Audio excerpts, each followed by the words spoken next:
No fridges, no freezers, just snow and ice. Yet somehow, Inuit people kept food fresh for weeks in the brutal Arctic cold. Their secret? Igloos weren't just homes, they were the original food storage masterpieces. How did they do it? Let's dig into the coolest pantries ever built. What made igloos such effective cold storage was their remarkable temperature control. Despite outdoor temperatures plummeting to negative 58 degrees Fahrenheit, the inside of a well-built igloo maintained a stable temperature just below freezing, typically between negative 40 degrees Fahrenheit. If your power company charged by the degree, an igloo would be the ultimate money-saving appliance. This natural refrigeration happened because of snow's incredible insulating properties. Snow contains tiny air pockets that trap heat, creating a barrier between the brutal Arctic winds and the relatively cozy interior. The dome shape also played a crucial role by allowing the coldest air to sink while warmer air rose, creating distinct temperature zones. Mother Nature's version of climate zones, except no one argues about the thermostat setting. Smart food storage meant taking advantage of these temperature gradients. Perishable items were placed near the floor or in specially carved snow compartments in the igloo walls where temperatures remained coldest. These wall niches function like crisper drawers in modern refrigerators, keeping food at the optimal temperature to prevent spoilage. The first smart fridge that never needed a software update or beeped when left open too long. The construction of these storage compartments required skill. Inuit builders carved alcoves and shelves directly into the igloo's walls, creating dedicated spaces for different foods. Their version of kitchen cabinets, 100% biodegradable and came with built-in cooling. Some families built raised platforms of ice blocks specifically for meat storage, keeping their protein away from warmer sleeping areas. An average family igloo might contain 4 to 6 food niches, each holding up to 15 kilograms of meat or fish, enough to feed a family for several weeks during lean hunting periods. The original meal prep containers didn't need to be washed and returned to that drawer of mismatched lids we all have. These natural refrigeration systems were remarkably effective. Studies show that properly stored meat could remain unspoiled for up to 3 weeks, a critical advantage during periods when hunting was difficult or impossible. 3 weeks without spoilage. Meanwhile, that forgotten lettuce in my fridge turns to slime after 3 days. The beauty of this system was its simplicity. No moving parts, no electricity, no maintenance required. Just the natural properties of snow and ice thoughtfully harnessed through generations of knowledge. No ice maker repair guy needed to charge you $200 just to tell you to unplug it and plug it back in. The system worked so well that Inuit families could store enough food to last through harsh winter months when hunting became dangerous. The igloo's natural refrigeration was perfect for short-term storage, but the Inuit needed more than just cold for truly long-term preservation. Even the best snow fridge has its limits, kind of like how my patience runs out when the ice cream starts melting. For those brutal Arctic months when fresh hunting wasn't possible, they had other clever tricks up their parkas. Fermentation began with careful preparation. After a successful hunt, chunks of walrus, whale, seal, or fish were quickly processed before bacteria could spoil the meat. The Inuit cut these proteins into specific sizes, not too large, not too small, aiming for pieces that would ferment evenly. It was precision cutting without those infomercial knives that supposedly stay sharp enough to cut through a shoe. Next came the crucial storage step. The prepared meat was tightly packed into containers made from hollowed-out sealskin or sewn animal bladders. These natural containers weren't just convenient, they were essential to the fermentation process. They were nearly airtight, but allowed just enough microbial activity for proper fermentation. Nature's Tupperware didn't come with that satisfying burp sound when sealed, but it got the job done. For larger quantities, the Inuit dug pits in the permafrost or found natural rock cavities. These underground food caches maintained a consistent cool temperature year-round. After filling these natural freezers with meat, they covered the cache with stones to protect it from hungry predators. Before GPS, people actually had to remember where they put things. Shocking, I know. The science behind this fermentation was actually quite sophisticated. Without modern understanding of microorganisms, the Inuit learned through observation that controlled decay created food that remained edible for months or even years. The cold temperatures slowed bacterial growth just enough to prevent dangerous pathogens while allowing beneficial bacteria to work their preservative magic. One of the most famous fermented Inuit foods is igloos, traditionally made from walrus or whale meat buried underground for at least 6 months. The meat undergoes dramatic changes during this time. Fats break down, proteins transform, and the texture becomes almost cheese-like. You might think 7-day-old leftovers in your fridge smell strong, but that's amateur hour compared to 6-month fermented walrus. The flavor profile of these fermented foods was intensely powerful, sour, funky, and distinctly aged. To unaccustomed palates, the taste could be overwhelming, but to the Inuit, these flavors signaled precious nutrition. Studies show fermented meats contain significant amounts of vitamin C, otherwise scarce in the Arctic diet, which helped prevent scurvy during long winters. Timing was everything in this preservation method. Too short a fermentation period and the meat might still harbor harmful bacteria. Too long and it could become too decomposed to eat safely. This knowledge wasn't written down in recipe books. It was passed down through careful teaching across generations.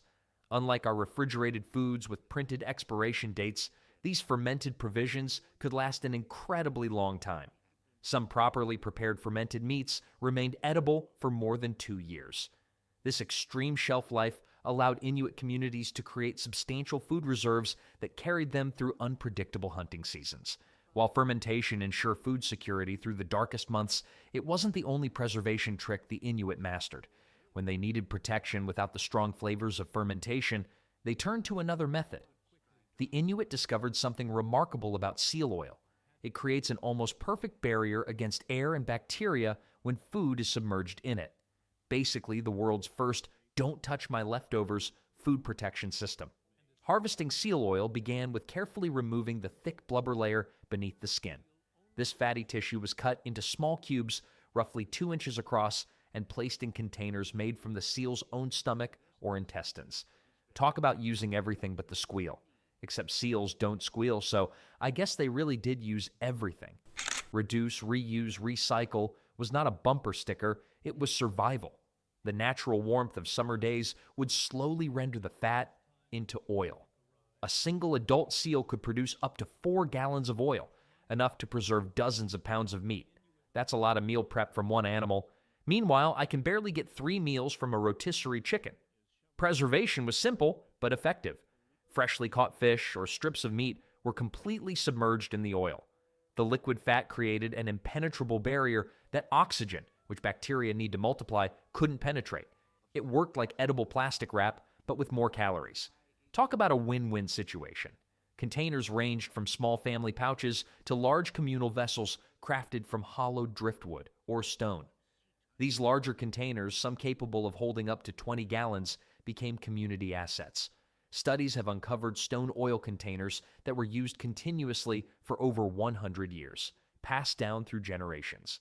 The original family heirloom, way more useful than that weird vase nobody wants, but everyone keeps passing down. The beauty of seal oil preservation lay in its versatility. Unlike fermentation, oil-preserved foods could be removed, rinsed, and prepared as if relatively fresh. Fish preserved in seal oil for 6 months still retain much of its original taste and nutritional value. It's like freezing food without the freezer, except the ice cubes are liquid and smell faintly of the ocean. Beyond preservation, seal oil served as a crucial nutritional supplement. Rich in omega-3 fatty acids and vitamins A, D, and E, the oil provided essential nutrients difficult to obtain in the Arctic. When families ate oil-preserved foods, they consumed both the protein and the nutritious oil coating, a complete survival package. While seal oil worked wonders for preserving a successful hunt's bounty, the Inuit needed options for food that traveled well. That's where their next ingenious method came in. Drying, the oldest preservation technique known to humans and possibly the most effective for a nomadic lifestyle. Arctic drying differs from what most people imagine as dried food. In warmer climates, sun drying works through heat and direct sunlight. But in the far north, with limited sunlight for much of the year, the Inuit mastered cold air drying, using the naturally dry, frigid Arctic air to slowly pull moisture from food. The process began immediately after a hunt. Fresh meat or fish was cut into thin strips, roughly half an inch thick or less, a size that allowed for quick and even drying. Before food processors or those fancy slicers advertised at 3 in the morning, there were bone knives and serious patience. The strips were then hung on drying racks constructed from driftwood or animal bones, positioned to catch the dry Arctic winds. These racks were often placed away from main living areas, sometimes on elevated platforms that kept the drying food safe from hungry ground animals like Arctic foxes. In winter, racks might be set up inside a special drying tent or porch area attached to the main dwelling, a dedicated food prep zone that wouldn't fill the living space with the powerful aroma of drying fish and meat. The science behind this preservation method is beautifully simple. By removing water, the Inuit eliminated the moisture bacteria need to grow and multiply. Arctic air is naturally very dry, with humidity levels often below 20%, drier than many modern mechanical dehydrators can achieve. Combined with cold temperatures that further inhibit bacterial growth, these conditions created the perfect natural dehydration environment. For fish like Arctic char, the drying process typically took 3 to 5 days, resulting in a product called nipku that retained up to 80% of its original nutritional value while weighing only about 30% of its original weight. Meat from caribou or seal might take longer, up to 2 weeks, to reach the desired leather-like consistency. The original beef jerky didn't come in plastic packages at gas stations with 27 varieties of spicy flavor. The resulting dried foods became essential travel rations. Unlike frozen meat, dried food didn't need to thaw before eating, crucial when traveling far from camp. Unlike oil-preserved foods, dried provisions wouldn't leak or spill in a hunter's pack. And unlike fermented foods with their strong tastes, dried meat had a mild flavor that could be eaten day after day without palate fatigue.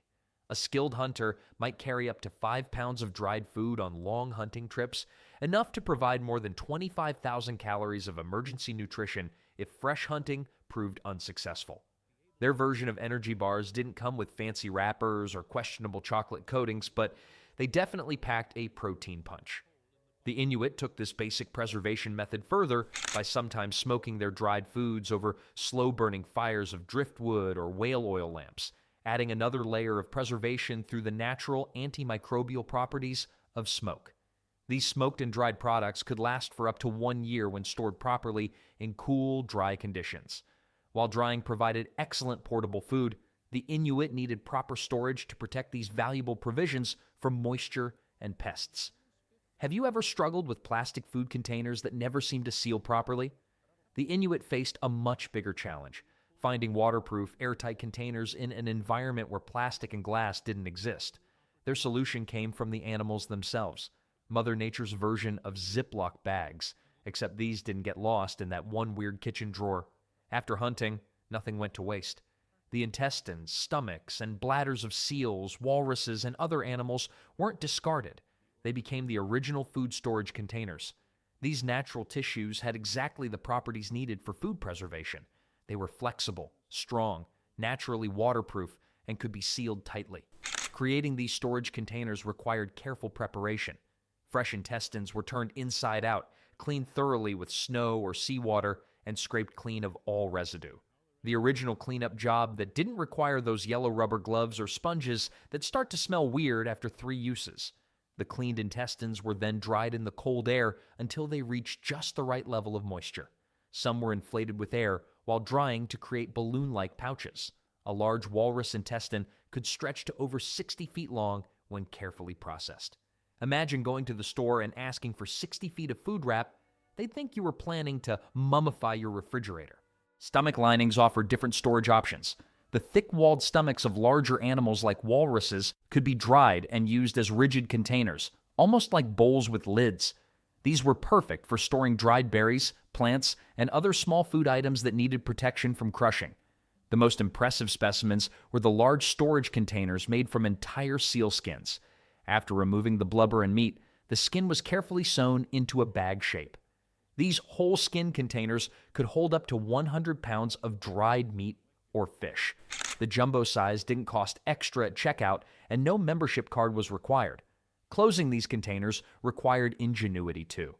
Some were tied shut with sinew thread, creating a tight seal. Others used bone toggles that worked like ancient zip ties. The most secure method involved folding the opening multiple times and then binding it tightly, creating a seal so effective that even water couldn't penetrate.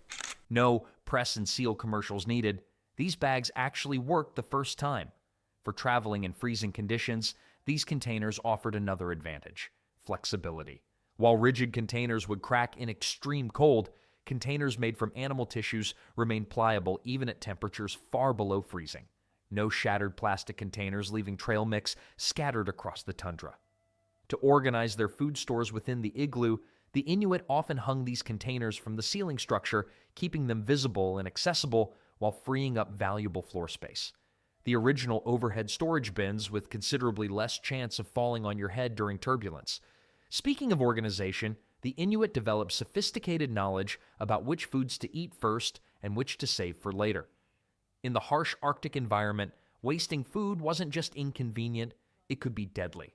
The Inuit developed sophisticated food rotation systems long before expiration dates existed on packages.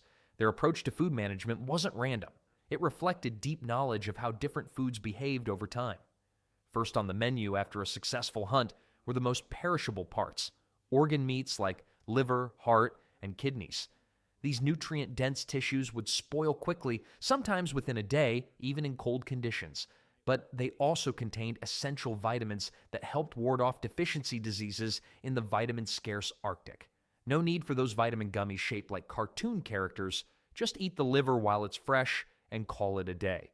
Fresh blood was also consumed immediately, often mixed with recently melted snow to create a nutritious drink.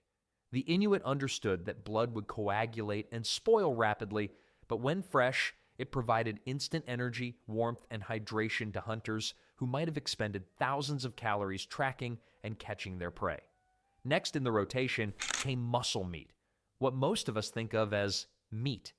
Depending on the outside temperature, fresh muscle tissue might last 3 to 7 days before signs of spoilage appeared.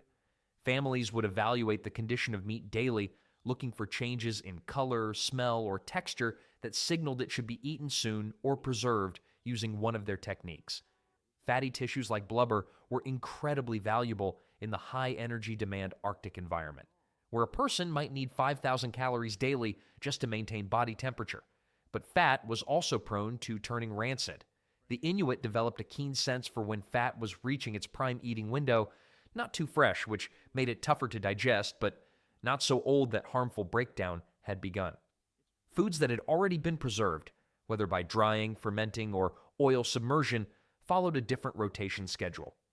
Dried foods were typically kept for 3 to 6 months, with regular checks for any signs of moisture intrusion or mold.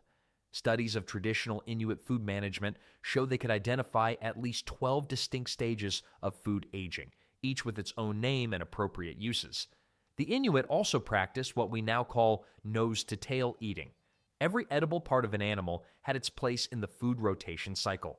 Parts that couldn't be eaten immediately or preserved were often used as bait for traps or fishing, ensuring nothing went to waste. Zero-waste living wasn't a trendy hashtag, it was Tuesday. Seasonal awareness played a crucial role in food rotation decisions. During summer months when hunting was easier, families might consume their stores more freely.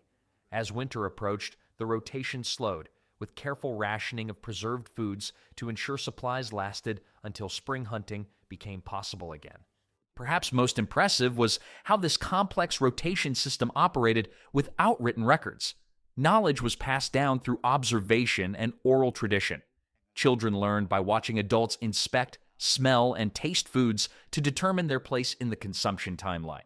No sticky notes on leftover containers with dates that no one can read anyway, just memory and routine. This well-orchestrated food management system allowed Inuit communities to thrive in an environment where many others would have perished. But even with perfect rotation, individual families occasionally faced shortages due to bad weather or hunting misfortune. Survival in the Arctic demanded more than just individual skill. It required community cooperation. The Inuit understood a basic truth: even the best hunter occasionally returns empty-handed. Their solution? Shared food caches that functioned as community insurance policies against hunger. These collaborative food stores were typically created after especially successful hunting expeditions.